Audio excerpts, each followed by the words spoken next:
sunshine. And that can only mean one thing, can't it? It's that day. It is Der Tag. It is D-Day. It is the day. It's the day to take it out. There's no more excuses. The storms have all blown through. We had 3 terrible storms throughout the UK in the last week. Ripped the place to shit. And today's the first sunny weekend we've had since, I don't know, I can remember, probably since last year. So, no excuses, right? I've said I was waiting for a sunny day. It's sunny. So, yeah, I'll wait for my cohort, who's going to come and help me. And we're going to take the old girl out and see what happens. So, first of all, a couple of small odd jobs just to finish off. The indicator on that side isn't working. I know what it is. It's those bloody bulb connectors. If you know anything about these things, you know the bulb connectors are absolutely terrible. Terrible idea. So that one just needs a glob of solder on it. Other than that, all the electrics work okay. End of my last video, I was saying about the hood. We put the hood back on, and you remember that the plastic was a little bit warped, and on this side it had a big cloudy patch in that bottom corner, and these rear triangles were a bit mangled. So we've taken it down the workshop, and we basically did what I said I was going to do. We went over it with a heat gun. So carefully went over it with a heat gun, just to smooth all the wrinkles out of the vinyl. That cloudy patch has disappeared. Probably can't see it due to the reflection, but there is no cloudy patch there now. And again, the side triangles, same thing. They've come back to as good a shape as you're going to get them in. I could work on them a little bit more just to get some of these smaller creases out, but I just don't care enough.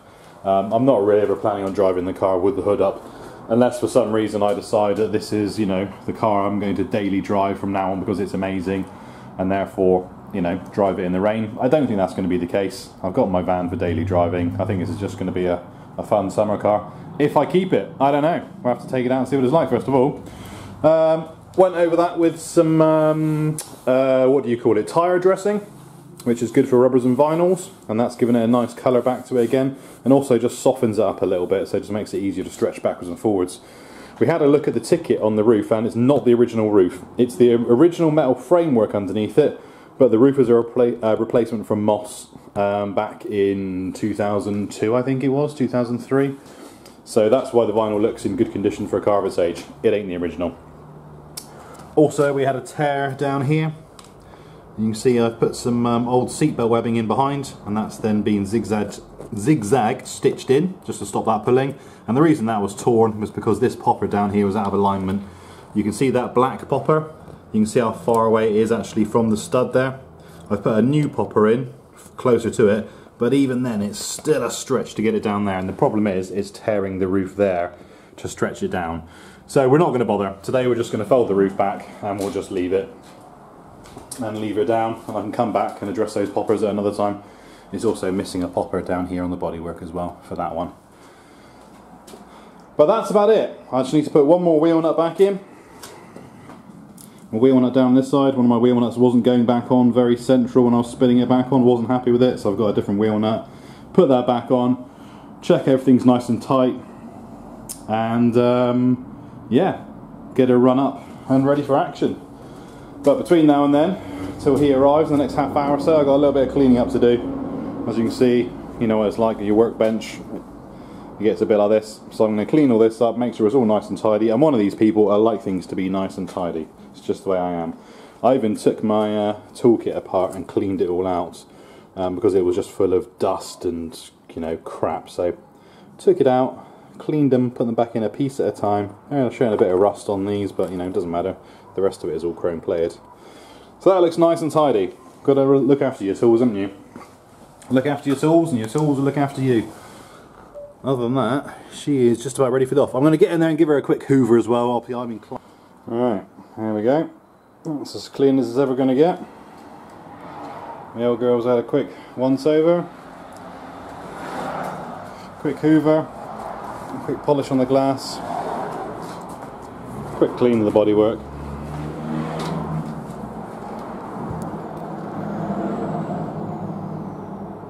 And I guess she's as ready as she's ever going to be.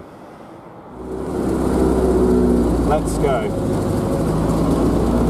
Let's try to not kill ourselves.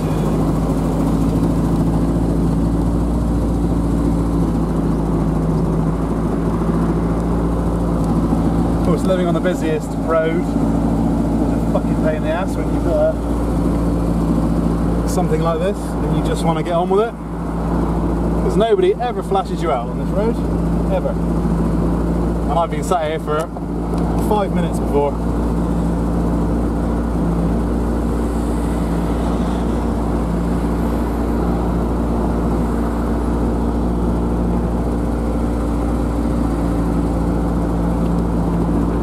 Okay.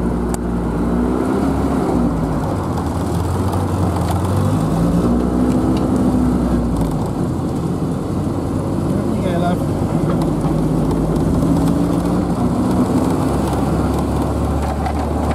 A little bit rattly on the bonnet, but you know, didn't fit particularly well.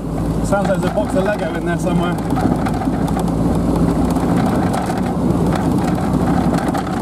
I'll have to sort that out.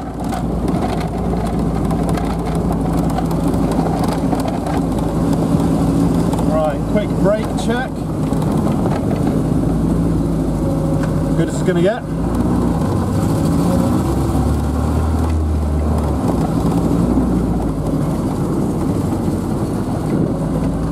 You've got to really lean on those brakes.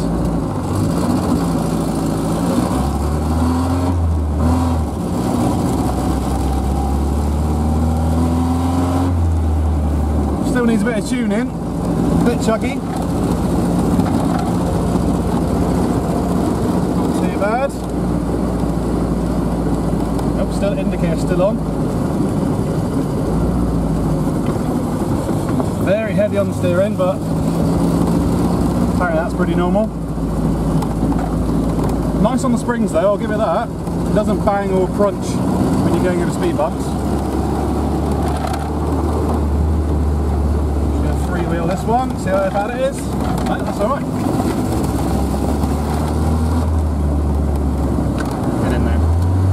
That's first, don't want that. I have to remember to turn the indicators off. Keep driving around my indicator on, that's no good. I'll possibly full beam on as well. Let's not do that. Right, let's try those brakes again here a little bit harder. That's not so bad. Okay, let's go this way.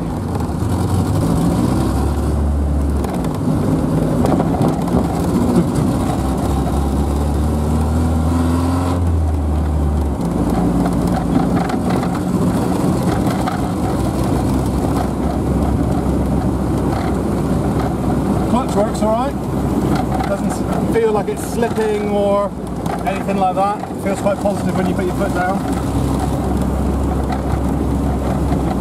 Try not to kill the child. And then again.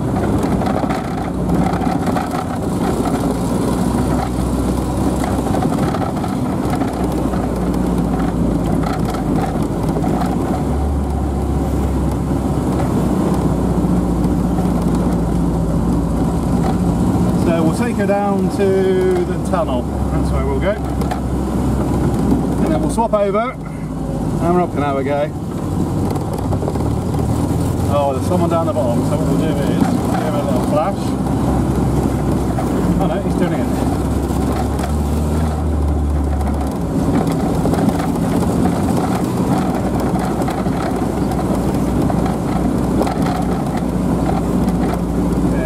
These boys through.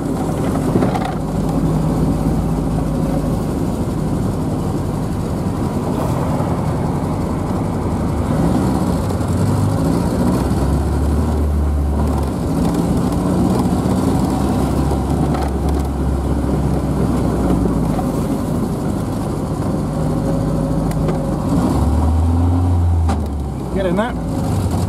Have that gear please, thank you very much.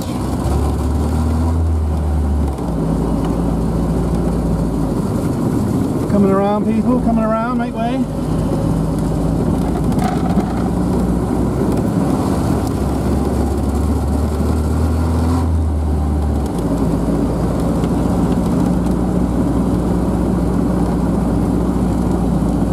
Keep her in third, see how she handles. Yep, maybe noise.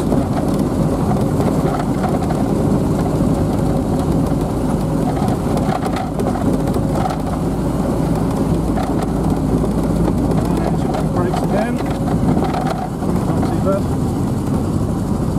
Trying to kill the pensioners.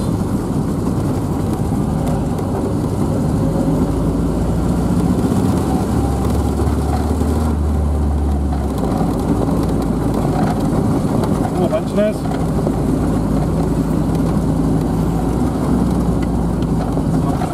Trying to kill them. Just gonna swing her in here.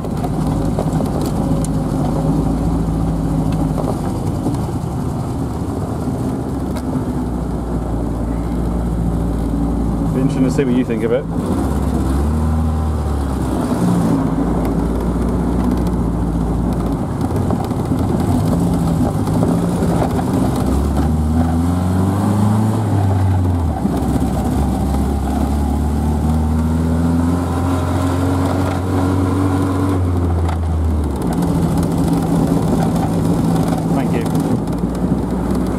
Bless them.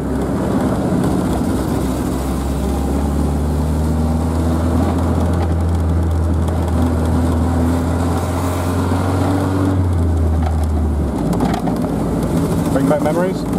Yeah, a little bit. Try them brakes. Oh yeah, you're heavier on the feet than I am, yeah, good. Oh, that's the best way to go. Go back. After this one, you good? Go back the way we came if you want.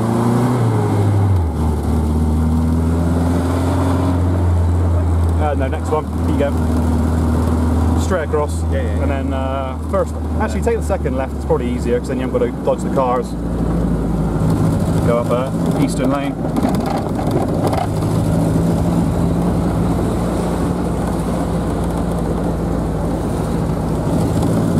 That one.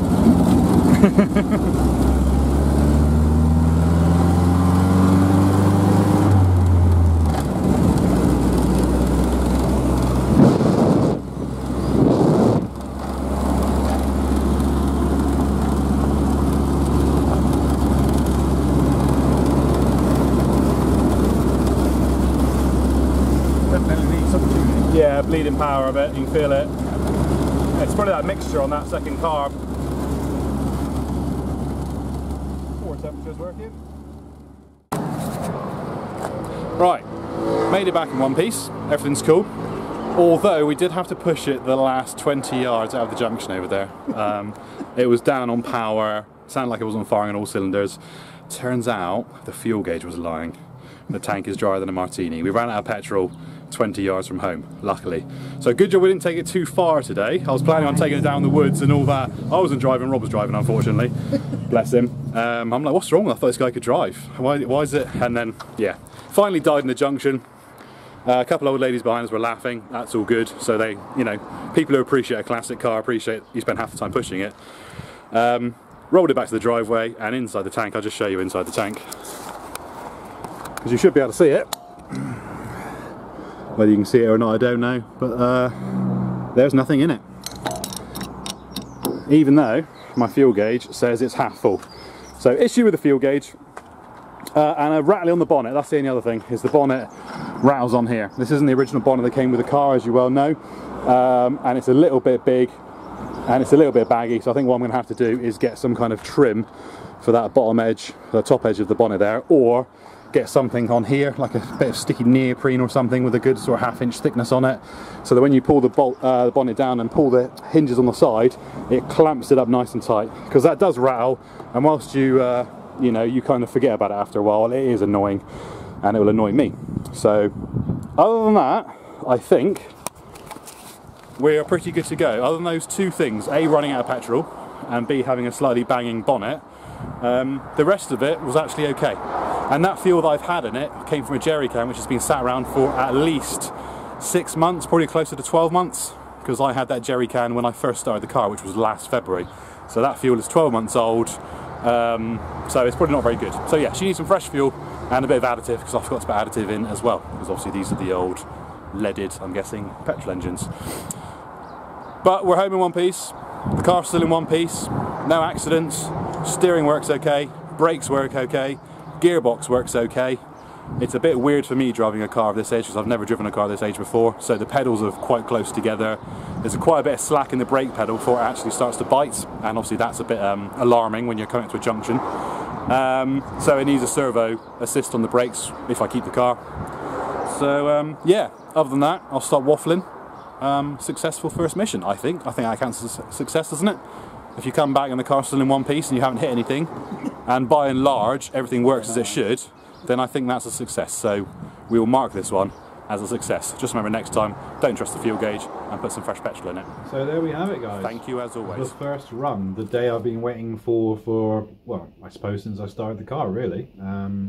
The day you sort of forget about that, you know, one day you're actually going to take this thing out onto the public highway and drive it around, and it's quite a terrifying prospect, to be honest, because again, you're not driving something that's you know, something new. You're driving something old, something that was delivered to you in pieces, and you've put it together yourself, and that's quite terrifying. How much do you trust yourself? Did I forget anything? But you know, you have to have a bit of faith in yourself sometimes, in your own abilities, and do as many of the safety checks as you can, which we did, you know, testing the brakes on the driveway, etc. So I was reasonably confident that it was all going to go okay without a hitch, and to be fair, it did. There was nothing really, other than the annoying rattle on the bonnet where it keeps bouncing on the bulkhead, which is an easy fix. There was nothing else really wrong with it. Everything else worked as it should. The only problem we had was that it ran out of petrol, because I didn't fill it up. The fuel gauge said there was half a tank in it. If I think about it, putting a jerry can's worth of fuel into it shouldn't give you half a tank. That should give you, you know, down on the red. So if I'd actually stopped to think about it, I would have realised there's hardly any fuel in it, and I would have taken it straight to the garage and filled it up, but I didn't, you know. So that is actually the first time I've ever run out of fuel driving, and I've been driving since '97, and I've never run out of fuel. And this is the first time I've ever run out of fuel. And I'll let myself off because it was a project car, right, you know, so it's not like my daily driver. So yeah, we ran out of petrol, but luckily it was literally a 2-minute push, you know, back into the driveway, so it was no problem. It was amusing more than anything. But that was the only thing really wrong, a rattly bonnet, and we ran out of petrol. I'll take that as a win, right? Normally, I'm guessing when you shake a car down, you find all sorts of things wrong with it. So I am happy. I'm very happy. I was a bit flustered at the end of that because, you know, it's all a bit exciting. So I thought I'd just add an outro to it just to say, you know, I'm back and I've calmed down a bit now. And I am happy, you know. I was hoping to have more B-roll footage, someone filming me as I drive by and all these lovely, you know, shots. I'll save that for another video. I'll save that for the next video. I'll try and get a bit more still camera work and, you know, without the rattle on the bonnet and all those sort of things. So the next video, there's always one more video, right? The next video will be a bit more professional, hopefully. Not me yabbering away in the passenger seat or driving it, looking a bit stupid. So, you know, there we are. The first trip out, and we're still alive. So anyone who's followed me thus far, you know, there's a few names that pop up on my comments. You know, thank you guys very much, as always, for watching and commenting and, you know, leaving your feedback. You know, it is really appreciated. You know, it's only little old me in the middle of nowhere doing this car, so it's nice to know there are other people actually watching it. And hopefully at some point, you know, I've managed to help other people, maybe. I don't know. If I have, let me know, okay? Make me feel good about myself. But yeah, anyway, I'll leave it for there. Thank you very much for watching, and I will, I'll be back in the next couple of weeks when we get some more sunshine again. We'll take her out again, and again we'll get some nicer shots. I'll even probably have the wife with me that time as well, because I know she wants to go out on it, but I said no. Let me take the car out first. If it's going to explode or roll into a hedge, I'd much rather did it with just me in the car, or me and Rob. He doesn't mind, rather than me and the wife. So so yes, now I know it's safe. Remember to put some fresh petrol in. Won't go very far without it. And I'll see you next time. So again, thank you very much.